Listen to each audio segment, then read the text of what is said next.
Hello, world history students. This is Mrs. Politsky, and I have your notes for Chapter 11, Section 3, Early Japan and Korea. Number one, the sea surrounding Japan has long been used as both a barrier shielding Japan from its enemies on mainland Asia, but also a mode of travel, which has allowed the people of Japan to move between the islands, primarily on smaller boats. And if you look at the map, kind of towards the bottom corner here, Japan is made up of primarily four major islands. In the north, you have Hokkaido, the large island of Honshu, and then you have the smaller islands that are closer to the southern tip of Kyushu and Shikoku. Not to mention the fact that there are numerous smaller islands that kind of extend this archipelago. Anyway, every Japanese emperor until 1945 claimed to be descendants of the sun goddess known as Amaterasu, whose descendant, Jimmu, was the first emperor of Japan. A matter of fact, with the ending of World War II, one of the things that the Japanese government had to do is to actually, I guess you could say, devaluate the position of the emperor, taking it from a deity to basically just being a normal man.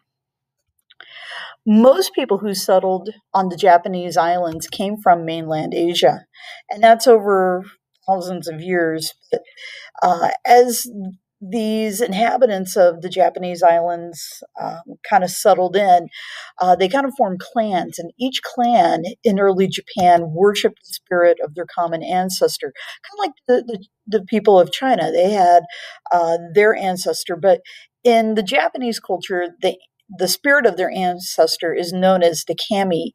And this becomes kind of the central idea of an animistic religion known as Shinto.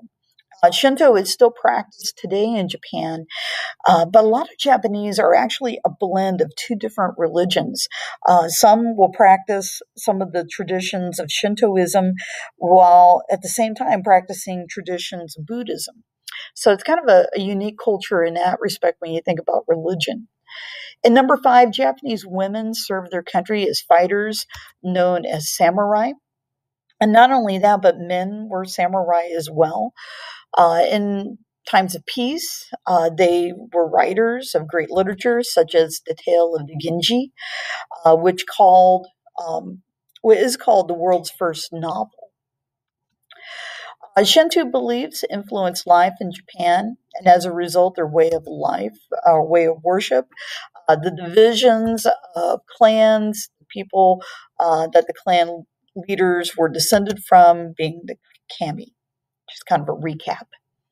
All right, and number seven, during his time as Japan's ruler, Prince Shikoku supported Buddhism and centralized his government using a Chinese model, kind of the whole notion of civil service. In number eight, by AD 1336, Japan had broken up into small regional powers headed by a prominent samurai, or sometimes known as a daimyo. A daimyo, for the most part, is kind of like, I don't want to call them a warlord, but they certainly had a lot of prestige within the region that they lived in. And a lot of times they were the ones who could organize armies to kind of fight under their leadership. So, to talk about kind of the structure of the samurai or the shogun or the shogunate, and to kind of understand maybe the mode of why they fight the way they did, I kind of want to go through a few terms here, and you will need to write these down. The first is the samurai. Samurai is kind of like the equivalent of a knight, if you think about it in terms of the Middle Ages. Shogun is like a general, it's sometimes even the title of an emperor of a group of people.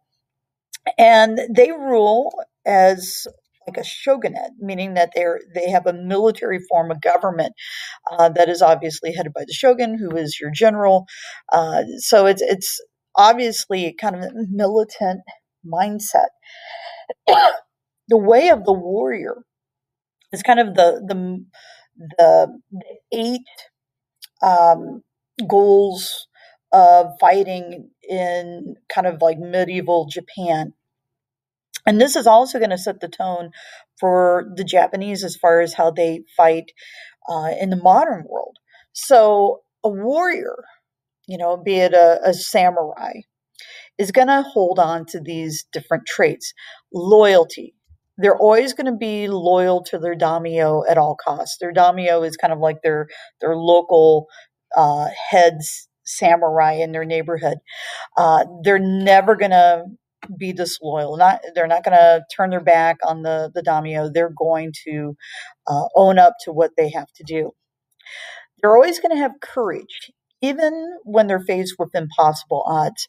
They never retreat. And if that means fighting to the death, then so be it. Honor. An attack on your honor is like an attack on your family. If you remember back to when we were talking about Confucianism, family honor is a big deal in the Far East. And when we talk about Japanese culture and this way of the warrior, if your family's been disrespected, that is a huge burden that a person would have to bear. And that might mean that they're going to have to work harder to kind of live up to everyone else's expectations. Honesty. You never lie. And sometimes that might mean that you're going to have to say things that might be brutally honest. Justice.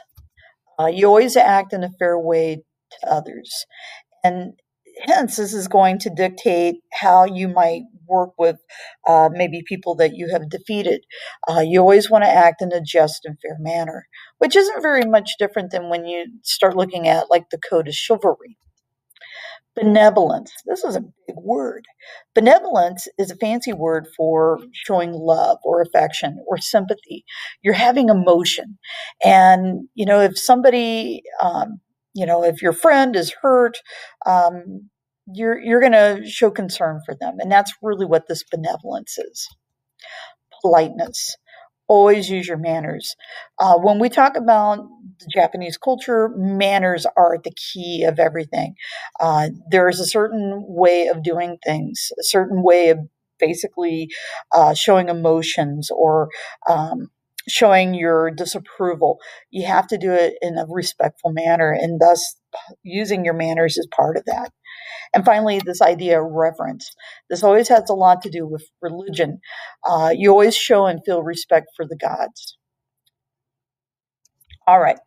When we compare that to the European code of chivalry, it kind of compares like this. In the European code, we have bravery, we have piety, we have generosity and victory, meaning that when you defeat your enemy, you don't necessarily crush them, but you certainly give good terms. When you talk about military skill, that is certainly something that is important. When you talk about the Middle Ages, we think about our knights and how they kind of go from a page to a squire and then onwards to knighthood.